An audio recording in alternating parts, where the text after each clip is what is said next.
আসসালামু আলাইকুম কিউটি ভাইরা, কেমন আছো সবাই? আশা করি সবাই ভালো আছো। আমি শারমিন আক্তার, আমার ইউটিউব চ্যানেলে তোমাদের সবাইকে স্বাগতম।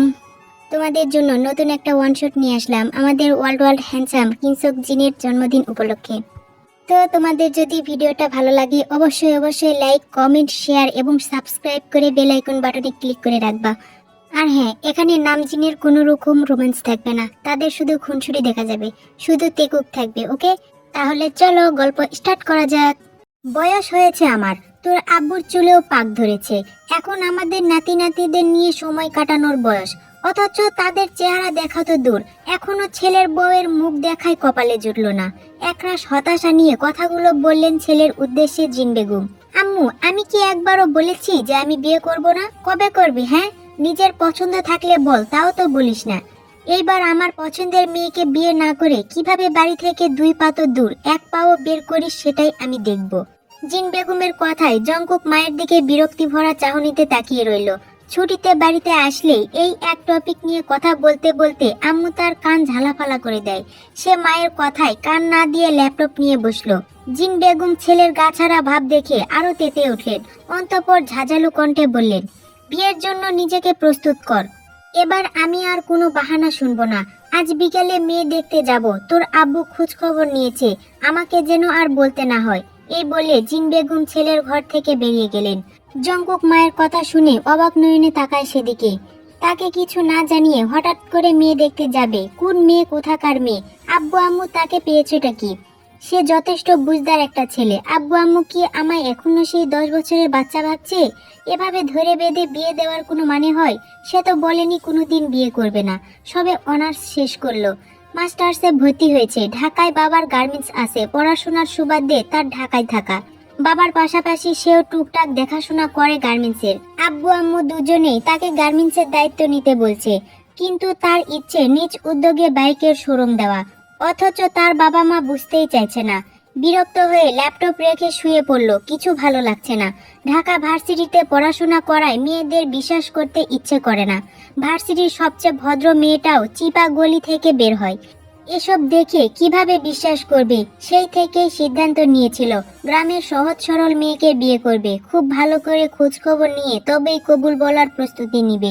তার মা যে কেমন মেয়ে দেখাতে নিয়ে যাবে তা নিয়ে জঙ্কুক চিন্তিত। মিস্টার আরএম গায়ে পাঞ্জাবি জড়িয়ে আয়নার সামনে দাঁড়িয়ে নিজেকে পরিপাটি করতে ব্যস্ত। পাঞ্জাবির হাতা গুটিয়ে নিচু হয়ে পায়জামা গিরার ওপর পর্যন্ত ভাঁজ করলো। আয়নার সামনে দাঁড়িয়ে আরেকবার নিজের প্রতিবিম্বের উপর চোখ বোলালো। নিজেকে মন মতো সাজিয়ে সন্তুষ্ট চিত্তে ঘর থেকে বের হতে গিয়ে ভ্রু কুঁচকে নিজের স্ত্রীর প্রাণে তাকালেন। কোমরে এক হাত রেখে তার দিকে অগ্নিদৃষ্টিতে তাকিয়ে আছে। হঠাৎ এমন আগুন চোখ দেখে মিস্টার আরএম ভরকে গেলেন। একটু আগেও তো বউ তার ঠান্ডা ছিল, হঠাৎ গরম বউয়ের রূপান্তরিত হলো কেন বুঝলো না। থমথমে কণ্ঠে জিন বেগম প্রশ্ন করলো, কার জন্য মেয়ে দেখতে যাচ্ছি? মিস্টার আরএম বউয়ের কথা শুনে কনফিউজড হয়ে গেল।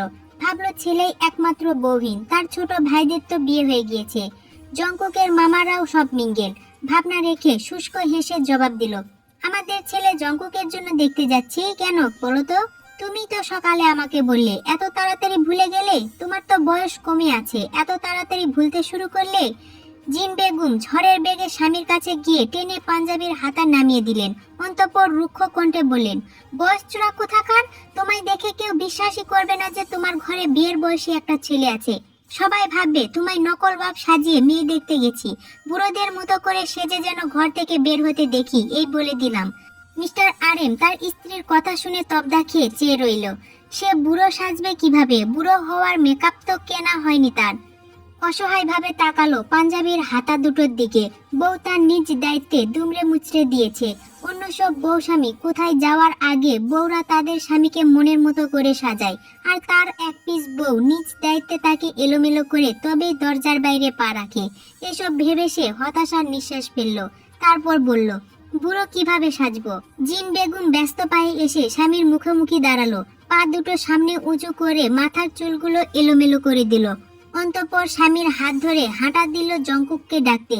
মিস্টার আরএম ছেলের ঘরের দরজার সামনে গিয়ে উচ্চ স্বরে ডাকলেন, জঙ্কুক! আব্বু তাড়াতাড়ি এসো, দেরি হয়ে যাচ্ছে।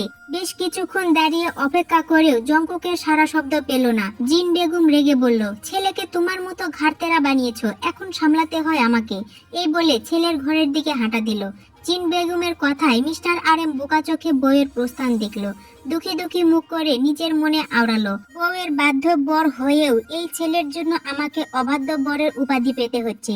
ছেলে শুনে না মায়ের কথা, বিনিময়ে আমি হয়ে যাই ঘাড়তেরা।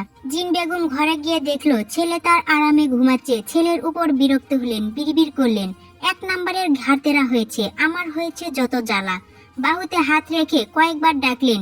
জঙ্কুক মিটমিট করে চোখ খুলে বোঝার চেষ্টা করলো কি হয়েছে। মাকে ঝাপসা চোখে দেখে কপালে ভাঁজ ফেললো, তারপর উঠে বসলো। ঘুম জড়ানো কণ্ঠে বলল, কি হয়েছে আম্মু, এভাবে ডাকছো কেন? ছেলের মুখে এ কথা শুনে ক্ষুব্ধ হলেন জিন বেগম। সকালে কি সুন্দর করে বলে গেল মেয়ে দেখতে যাবে, আর এই বেয়াদব ছেলে পরে পরে ঘুমাচ্ছে, আবার উঠে বলছে কেন তাকে ডাকা হয়েছে। অন্তঃপর জঙ্কুকের উদ্দেশ্যে রাগান্বিত স্বরে বললেন, এত বড় হয়ে আমার হাতে মার খেতে না চাইলে চুপচাপ রেডি হয়ে নে। জঙ্কুক ঘুমানোর আগে সিদ্ধান্ত নিয়ে নিয়েছে সে মেয়ে দেখতে যাবে না। বিয়ে করার জন্য তার আরেকটু সময় চাই।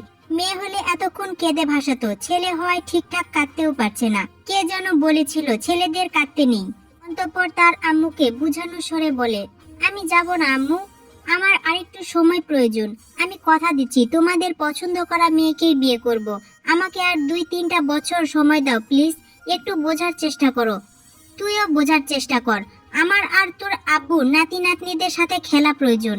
আমাদের তো বয়স হচ্ছে বাবা, আমরা কি সারা জীবন বাঁচবো বল? মায়ের কথা শুনে জঙ্কুকের কিছুটা মন খারাপ হলো। তার মা ইমোশনাল কথা বলে কাজ হাসিল করে নেয়। একটু ভেবে বলল, আম্মু বেকার ছেলেকে কোনো বাবা মাই মেয়ে দিবে না।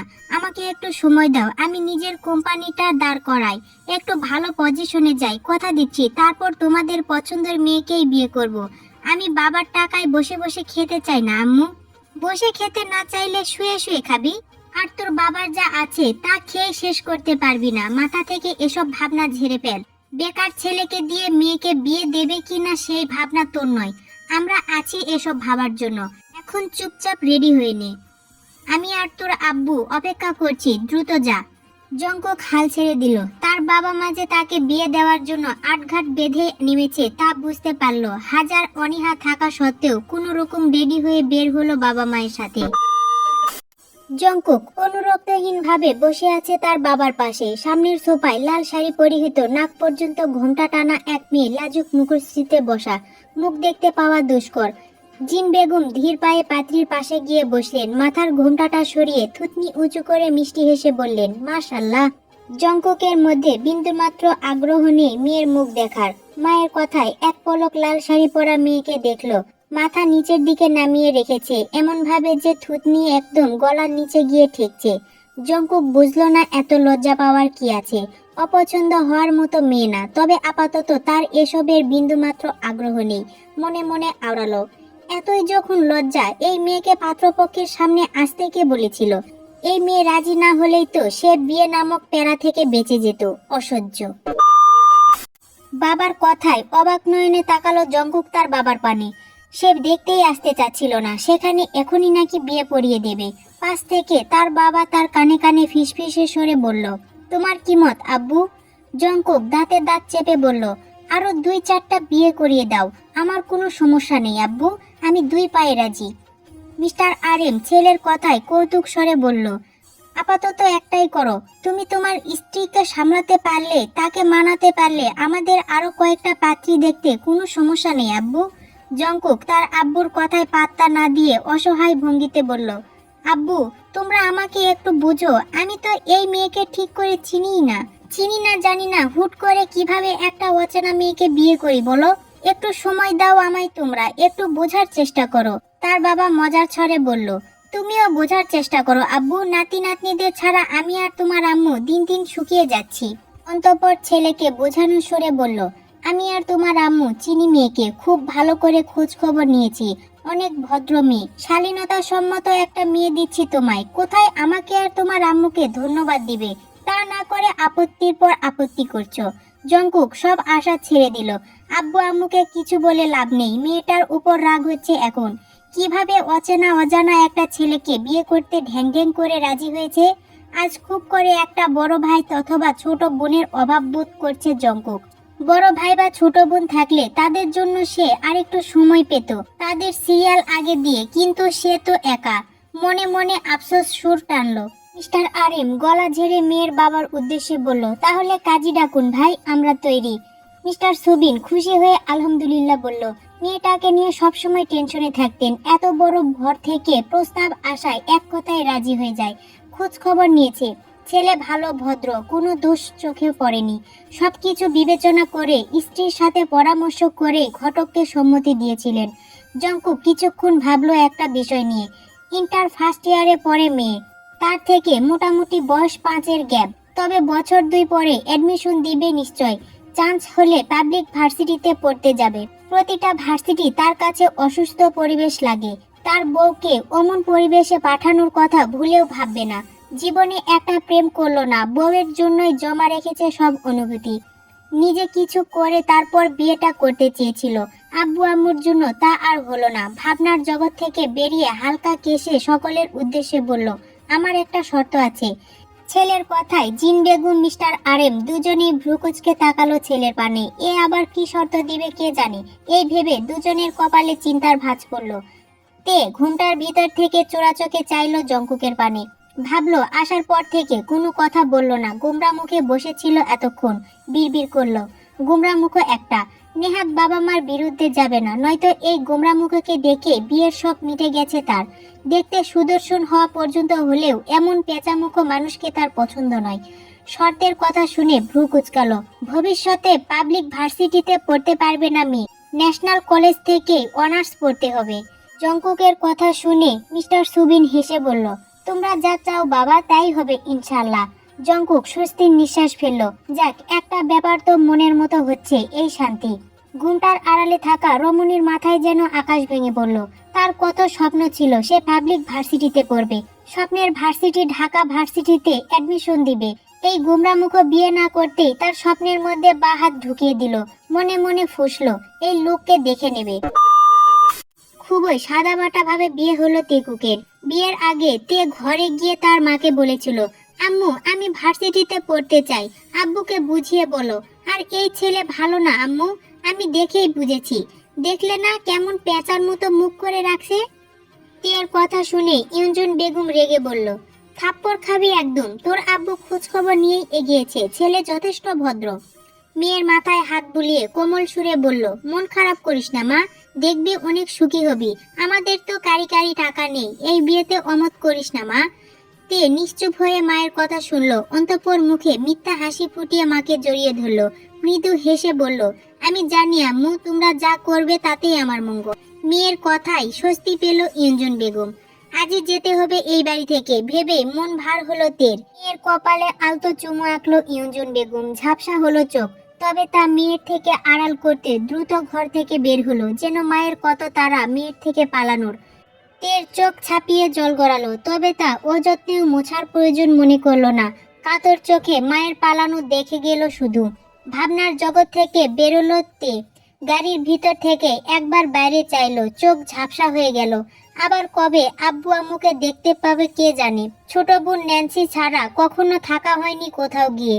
এত আপন মানুষগুলোকে ছেড়ে অপরিচিত জায়গা, অপরিচিত মানুষগুলোর সাথে মানিয়ে নিতে পারবে তো? শাড়ি চেঞ্জ করে অজু করে এসো একবারে, 2 রাকাত নফল নামাজ পড়বো একসাথে। জঙ্কুকের কথায় তে চোখ তুলে চাইলো। নীরবে বিছানা থেকে নেমে নিজের ব্যাগ থেকে কাপড় নিয়ে বাথরুমে গেল নিঃশব্দে। এশার নামাজ পড়ে দুইজন একসাথে 2 রাকাত নফল নামাজ পড়ল। অন্তঃপর তের দিকে ঘুরে বসলো জঙ্কুক। তের মুখদ্বয়ে নিখুঁতভাবে পর্যবেক্ষণ করলো। মেয়েটার গায়ের রং উজ্জ্বল ফর্সা, চোখ দুটো ভীষণ সুন্দর। অতিরিক্ত কান্না করায় চোখ মুখ হালকা ফুলে আছে। মলিন মুখখানায় যেন আল্লাহর মায়ার সাগর ঢেলে দিয়েছে। যখন প্রথম দেখলো তখন তো এত সুন্দর লাগেনি মেয়েটাকে। কবুলের বুঝি এত জোর, কয়েক ঘন্টার ব্যবধানে মেয়েটাকে এত আপন লাগছে। একরাশ মুগ্ধতা নিয়ে তের দিকেই তাকিয়ে রইল। জঙ্কুকের এভাবে তাকানোয় তে খানিকটা বিব্রত বোধ করলো। অন্তঃপুর গলা ঝেড়ে বলল, কিছু বলবেন? জঙ্কুক তের দিকে তাকিয়ে মুচকি হাসলো। জঙ্কুকের হাসি দেখে তে বিষণ্ণিত নজরে চেয়ে রইল। অস্পষ্ট স্বরে বলল, আপনি হাসতেও পারেন? তের কথায় জঙ্কুক শব্দ করে হেসে দিল। অন্তঃপর কৌতুক স্বরে বলল, বউয়ের হাওয়া লেগে গেছে গায়ে, তাই হাসি সরছে না ঠোঁট থেকে। বউ বলাই তে খানিকটা লজ্জা পেল। জঙ্কুক নিজেকে স্বাভাবিক করে তের উদ্দেশ্য বলল, কিছু কথা বলি, মন দিয়ে শোনো। আমার ইচ্ছে ছিল আরো 2-3 বছর পর বিয়ে করার, কারণ নিজের কিছু করার, বাবার টাকায় বসে না খেয়ে। তারপর বিয়ে করতে চেয়েছিলাম, কিন্তু আব্বু আম্মুর জন্য এখনই করতে হলো। তোমার উপরও রাগ হয়েছিল, তুমি রাজি না হলেই তো বিয়েটা হতো না। পরে ভাবলাম তুমি রাজি না হলে আরেক জায়গায় যেতে হতো মেয়ে দেখতে। আর যেহেতু বিয়ে হয়ে গেছে, এখন ঝামেলা করে লাভ নেই। আর বিয়ের পর আল্লাহর রহমত বৃদ্ধি পায়। হয়তো বিয়ের জন্য আল্লাহ আমার ইচ্ছা আরো দ্রুত পূরণ করে দিবে ইনশাআল্লাহ। তোমার কিছু বলার থাকলে বলো। তে মন দিয়ে শুনল জঙ্কুকের কথা। কি সুন্দর গুছিয়ে কথা বলতে পারে মানুষটা। সে মানুষটাকে যেমন ভেবেছিল উনি আসলে তেমন নয়। আম্মু বলে মানুষের সাথে না মিশলে তাকে চেনা যায় না। আজ তার প্রমাণ পেল তে। উপর থেকে মানুষ চেনা যায় না। জঙ্কুক তেকে চুপ থাকতে দেখে বলল, কিছু বলার নেই? তে দুই দিকে মাথা নাড়িয়ে না বুঝালো। জঙ্কুক মাথা নিচু করে থাকা রমণীর পানে চেয়ে থাকলো। তার জীবনের প্রথম নারী এই মেয়ে। সে বিয়ে করতে চেয়েছিল আরো কিছুদিন পর, তবে তার ভবিষ্যৎ বউকে নিয়ে হাজারো অনুভূতি জমা আছে। কবুল বলার পর থেকে তার সামনে বসা এই বউটার জন্যই সব বেরিয়ে আসছে যেন। জঙ্কুক মৃদু হেসে তের 2 হাত নিজের হাতের মুঠোয় আলতো করে ধরে বলল, তুমি আমার সাথে সহজ হওয়ার ট্রাই করো। তের হাত কাঁপছে মৃদুভাবে। হঠাৎ এইভাবে হাত ধরাই এই অবস্থা। জীবনে প্রথম কোনো পুরুষের স্পর্শ পেয়েছে, এতটুকু বোধহয় স্বাভাবিক। জঙ্কুক তের হাতের দিকে তাকিয়ে রইল। মেয়েটার কি কাঁপুনির রোগ আছে? হাত ছেড়ে দিল। তে সাথে সাথেই নিজের হাত দুটো তার কোলের মাঝে গুটিয়ে নেয়। জঙ্কুক অবাক হয়ে তাকায়। তার মানে সে হাত ধরেছিল বলে এই অবস্থা। কি বলবে বুঝলো না। আবার হাসিও পেল। চুলের ভাঁজে হাত চালিয়ে বলল, আমি তোমার হাজবেন্ড। তুমি কি আমাকে মেনে নিতে পেরেছো? আই মিন ফ্যামিলির চাপে বাধ্য হয়ে বিয়ে করনি তো? তে চোখ বড় বড় করে জঙ্কুকের দিকে তাকালো। দুদিকে মাথা নেড়ে না বোঝালো। জঙ্কুক ভ্রু কুঁচকে বলল, কথা বলো। তে মাথা নিচু করে বলল, না, বাধ্য হয়ে করিনি। জঙ্কুক কিছু বলল না। বুঝেছে মেয়েটা তার সাথে সহজ হতে পারছে না, সময় দিতে হবে। অন্তঃপর বলল, খেয়ে ঘুমিয়ে পড়ো। উঠে গিয়ে একটা বক্স থেকে টাফনিল এনে তের পাশে রেখে বলল, এটা খেয়ে নিও, অনেক কেঁদেছো, নয়তো মাথা ব্যথা করবে। তে মুগ্ধ হলো স্বামীর যত্নে। মানুষটাকে ভীষণ পছন্দ হয়েছে। তার আম্মুর কথা মনে পড়ল। তার আম্মু বলেছিল, এই ছেলের সাথে খুব সুখী হবি মা। আম্মুর কথা হয়তো আল্লাহ কবুল করে নিয়েছে। মনে মনে আলহামদুলিল্লাহ পড়ল। অন্তঃপর একটু চিন্তিত স্বরে তে বলল, আপনি আমাকে ভার্সিটিতে পড়তে দিতে চান না কেন? তের কথায় জঙ্কুক হেসে বলল, একদিনেই সব জেনে নিবে? এটার পিছনে কারণ আছে, তবে আরেকদিন বলবো। আপাতত মন দিয়ে পড়াশোনা করো, এসব চিন্তা বাদ দিয়ে।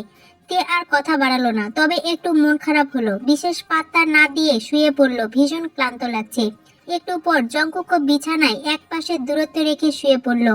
তের দিকে তাকিয়ে মুচকি হাসলো। কারণ ছাড়াই মেয়েটাকে ভালো লেগেছে। হয়তো কবুলের জুড়ে আল্লাহ তার অন্তরে মেয়েটার জন্য অফুরন্ত মায়া ঢেলে দিয়েছে। মৃদু সুরে বলল, তোমার নাম কি? তে চোখ বুজেছিল। স্বামীর মুখে এমন প্রশ্ন শুনে অবাক না হয়ে পারল না। এতক্ষণ আলাপ আলোচনা করে এখন বইয়ের নাম জিজ্ঞাসা করছে। মানে এই লোকটা তার বইয়ের নাম জানে না, তার স্বামী তার নাম জানে না, এসব মানা যায়? তে শোয়া থেকে উঠে বসলো। জঙ্কুকের দিকে এগিয়ে গিয়ে বলল, মিস্টার জিয়ন জঙ্কুক, আপনি আপনার বউয়ের নাম জানেন না? বিয়ে করেছেন কাকে তাহলে? জঙ্কুক তের এমন হঠাৎ রেগে যেতে দেখে ভরকালো। সেও উঠে বসলো। না মানে টেনশনে শোনা হয়নি। তে রেগে বলল, তাহলে জীবনে শুনতেও হবে না, অস্বামী একটা। জঙ্কুক হা করে তাকালো। এই মেয়ে তো একটু আগেও কাঁপছিল, এখন কেমন রেগে গেল? কোথায় যেন শুনেছিল, বাদ দে বেডি মানুষ। কথা মনে পড়লো, আসলেই বেডি মানুষ। একটু আগেও তার সাথে কথাই বলছিল না, একটু হাত ধরেছিল বলে কাঁপছিল, এখন মুখ দিয়ে খই ফুটছে। তে উল্টো ঘুরে শুয়ে পড়তে নিলে জঙ্কুক তেকে হঠাৎ করে পিছন থেকে জড়িয়ে ধরে। তের আর শোয়া হয় না। তখন তো হাত কাঁপছিল, এখন পুরো শরীর। কথাও বের হচ্ছে না। জঙ্কুক ফিসফিস করে বলল, তোমার জন্য অনুভূতি জমিয়ে রেখেছিলাম, কখনো কোনো মেয়ের দিকে তাকাইনি। যখন কবুল বলেছি তখন থেকে আমার সেই জমানো অনুভূতি তোমার প্রতি কাজ করছে। বুদ্ধি হওয়ার পর থেকে ভবিষ্যৎ বউয়ের জন্য যে অনুভূতি জমিয়ে রেখেছিলাম তার সম্পূর্ণরূপে তোমার প্রতি কাজ করছে কবুলের অনেক জোর। এভাবে কিছুক্ষণ থেকে জঙ্কুক থেকে তার দিকে ঘুরিয়ে নিয়ে কপালে চুমু আঁকলো, আবারও নিজের সাথে জড়িয়ে নেয়। হালাল বউয়ের প্রতি জমানো অনুভূতি বাসরাতে বউয়ের সামনে উপস্থাপন করায় আলাদা এক শান্তি পাওয়া যায়, তা জানলো জঙ্কুক। এদিকে তে চুপটি করে তার হালাল স্বামীর বুকে মাথা রেখে কান পেতে থাকলো। সেও তো ভবিষ্যৎ স্বামীর জন্য অনুভূতি জমিয়েছে, তার প্রথম পুরুষ এই মানুষ। 2 বছর পর আজ পুরো বাড়ি বেলুন দিয়ে সাজানো হচ্ছে। আজ মিসেস জিন বেগমের জন্মদিন উপলক্ষে পরিবারের সবাই মিলে ছোটখাটো একটা পার্টির আয়োজন করেছে। এখানে পরিবারের লোক ছাড়া অন্য কেউ থাকবে না। জঙ্কুক রেডি হচ্ছিল আয়নার সামনে দাঁড়িয়ে, তখনই তে এসে বলল, আপনার হয়ে গেছে, দাঁড়ান আমি একটু রেডি হই, তারপর একসাথে 2 জন মিলে নিচে যাব। জঙ্কুক মাথা নাড়িয়ে বিছানার সাইডে গিয়ে বসলো, আর তে আয়নার সামনে দাঁড়িয়ে নিজের চুল মুছতে থাকে। তখনই জঙ্কুক এসে পিছন থেকে জড়িয়ে ধরে। তে জঙ্কুকের দিকে ঘুরে বলে, কি করছেন, আমি রেডি হব তো। রেডি হও, আমি দেখি, না হলে সরো, আমি তোমাকে রেডি করিয়ে দিই। চুলগুলো ভালো করে শুকিয়ে দেয় হেয়ার ড্রায়ার দিয়ে। অন্তঃপর জঙ্কুক থেকে সাজানো শুরু করে। সাজানো শেষে জঙ্কুক থেকে উপর থেকে নিচ পর্যন্ত দেখে। তারপর জঙ্কুকের গালে কপালে গভীরভাবে চুমু দিয়ে কানের লতিতে একটা চুমু দেয়। তে ফিসফিস করে বলে, মাশাআল্লাহ, আমার বউকে তো সদ্য ফোটা ফুলের মতো লাগছে। তে জঙ্কুকের কথায় খানিকটা লজ্জা পেয়ে জঙ্কুকের বুকে মুখ লুকায়। কিছুক্ষণ পর উঠে বলে, হয়েছে আপনার, এখন চলেন, আমাদের নিচে তো যেতে হবে নাকি। তের কথায় সায় জানায় জঙ্কুক। তারপর চলে আসে পার্টি রুমের দিকে। সেখানে এসে তে দেখে তার বাবা মা এসেছে। তে দৌড়ে গিয়ে তার বাবা মাকে জড়িয়ে ধরে। জঙ্কুকও তার পরিবারের সবার সাথে কুশল বিনিময় করে। কিছুক্ষণ পর অনুষ্ঠান শুরু হয়। জিন বেগমের সামনে একটা কেক আনা হয়। জিন বেগম কেকটি কাটে। জিন বেগমকে সবাই একসাথে জন্মদিনের শুভেচ্ছা জানায়।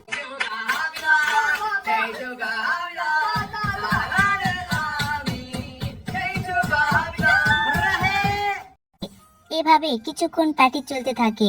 অন্তঃপর পার্টি শেষ করে সবাই যে যার বাসায় চলে যায়। তেকুক বারান্দায় বসে গল্প করছিল। হঠাৎ তে জঙ্কুকের উদ্দেশ্যে বলে, আপনি আমার একটা প্রশ্নের উত্তর এখনো দিলেন না। সামনে অ্যাডমিশন টেস্ট, আমার বান্ধবীরা কোচিং করছে, আপনি চান না আমি অ্যাডমিশন দিই, তা জানি, কিন্তু এখন অন্তত কারণটা বলুন। বউকে পাশে নিয়ে বউয়ের হাতের চা খাচ্ছিল জঙ্কুক বারান্দায় বসে, আর চন্দ্রবিলাস করছিল। রাত প্রায় 12টা বাজে। তের কথায় ভ্রু কুচকে তাকালো তার দিকে জঙ্কুক। বাকি চা তার দিকে তাকিয়ে শেষ করলো। অন্তঃপর কাপ রেখে পুরোপুরি তের দিকে ঘুরে বসলো। নিজের 2 হাত দিয়ে তের 2 হাত মুঠোবন্দি করলো। তোমার সবচেয়ে দামি জিনিস কোথায় রাখো তুমি? যেমন সোনা, হীরা আলমারিতে তুলে রাখি, কেন বলুন তো? আমি আমার দামি জিনিস আলমারিতে তুলে রাখতে পারি না চাইলেও, তবে সুন্দর পরিবেশে রাখি, যা আলমারি না হলেও পরিবেশটা শুভনীয়। কোনটা আপনার দামি জিনিস? জঙ্কুক তের কানের কাছে ফিসফিস করে বলল, আমার একান্ত একমাত্র প্রাণের বউ। কানে উষ্ণ নিঃশ্বাস বাড়ি খাওয়ায় তে খানিকটা কেঁপে উঠল। নিজেকে স্বাভাবিক করে বলল, কিন্তু আমি তো দরকারে বাহিরে যাই, আপনার সাথে ঘুরতেও যাই, নিজেকে যথাসাধ্য ঢেকেই যাই, ভার্সিটিতে এভাবে গেলে কি সমস্যা? চোরদের আড্ডাখানায় কি তুমি গা ভর্তি গহনা পরে যাও? সেখানে গহনা পরে যাব কেন, যেখানে জানি চুরি হওয়ার সম্ভাবনা 90%, যেখানে আমার বউকে ইপটিজিং করার 100% গ্যারান্টি থাকে, যেখানে প্রতিদিন নিয়মিত করে বখাটেদের আড্ডা জমে, যেখানে একটা মেয়ে নিরাপত্তা 1%ও নিশ্চয়তা নেই। যেদিকে তাকাবা সেদিকে শুধু হারাম রিলেশনের ছড়াছড়ি। এই অসুস্থ পরিবেশে কি করে আমার এত মূল্যবান জিনিসকে আমি পাঠাই বউ? জঙ্কুকের কাতর স্বর কথাগুলো শুনে তের দেহ জুড়ে শীতল স্রোত বয়ে গেল। মানুষটা তাকে ঠিক কতটা ভালোবাসলে এভাবে আগলে রাখতে চায়। তে মনে মনে অনুতপ্ত হলো। না বুঝে সে কোথায় পড়ার স্বপ্ন দেখত। মন খারাপ করে জঙ্কুকের পানে চেয়ে বলল, আমি অনেক দুঃখিত, না বুঝে মাঝে মাঝেই আপনাকে এই ব্যাপারে অনেক জ্বালিয়েছি। হুট করে জঙ্কুক তার বউকে টেনে তার কোলে বসালো। পরম যত্নে বুকে আগলে নিয়ে কিছুক্ষণ অনুভব করলো তার প্রাণকে। অদ্ভুত প্রশান্তি পায় এই মেয়েটার কাছে। অন্তঃপর মুখটা তের কানের কাছে নিয়ে ফিসফিস করে আওড়ালো, তুমি আমার একান্তই অপরাজিতা ফুল। অপরাজিতা ফুলের যেমন চারপাশে নীল রঙের ছড়াছড়ি, মাঝখানে শুভ্র রং, তেমন তোমার চারদিকে সৌন্দর্য উপচে পড়ে, আর ভেতরটায় খুব সুন্দর শুভ্র একটা পবিত্র মন আছে। হাতের বাঁধন আরেকটু শক্ত করে কয়েকবার আওড়ালো। আমার অপরাজিতা ফুল, একান্তই প্রাণের বউ, একমাত্র অপরাজিতা প্রাণের বউ ফুল আমার তুমি। তে পরম শান্তিতে তার স্বামীর বুকেই পড়ে রইল। এমন নিরাপদ স্থান মেয়েদের জন্য পৃথিবীর বুকে আল্লাহ হয়তো কোথাও রাখেনি। মনে মনে আল্লাহকে বলল, মৃত্যুর পর জান্নাতেও এই স্থানটা আমার নামেই দলিল করে দিও রহমান আল্লাহ। জঙ্কুক তের গালে আলতো করে একটা কিস করে। অন্তঃপর তের কানের কাছে গিয়ে ফিসফিস করে বলল, বউ, আমার খুব প্রেম প্রেম পাচ্ছে, চলো এখানে নয় রুমে যাই। অন্তঃপর তেকে ওইভাবেই কোলে উঠিয়ে রুমের দিকে হাঁটা দিল। জঙ্কুক তেকে বিছানায় শুইয়ে দিয়ে তের উপর একটু ঝুঁকে পড়ল। বউ পাখি, আম্মু পার্টিতে কি বলেছে শুনেছ? তাদের এখন একটা নাতি নাতনি চাই। তো চলো আমরা তাদের জন্য একটা নাতি নাতনি আনার প্রসেসিং করি। কথাগুলো বলেই জঙ্কুক তের গলায় মুখ ডুবিয়ে দিল। এমন স্পর্শে তে যেন কেঁপে কেঁপে উঠছে। জঙ্কুক গলা থেকে মুখ উঠিয়ে তের দিকে তাকালো, দেখলো তে লজ্জায় চোখ বন্ধ করে রেখেছে। তে চোখ খুলে তাকায় জঙ্কুকের দিকে। জঙ্কুককে এভাবে তাকিয়ে থাকতে দেখে লজ্জায় জঙ্কুকের বুকে মুখ লুকাইতে তেকে এমন করতে দেখে জঙ্কুক একটু মৃদু হাসে। তের কপালে গাঢ় একটা চুমু আঁকলো। তারপর তের ঠোঁটে চুমু খেতে শুরু করলো। ঠোঁট থেকে গলা, গলা ছেড়ে বুক, আস্তে আস্তে পুরো শরীরে চুমু আঁকলো। তে যেন কেঁপে কেঁপে উঠছে বারবার। অন্তঃপর তারা তাদের ভালোবাসার সাগরে ডুব দিল।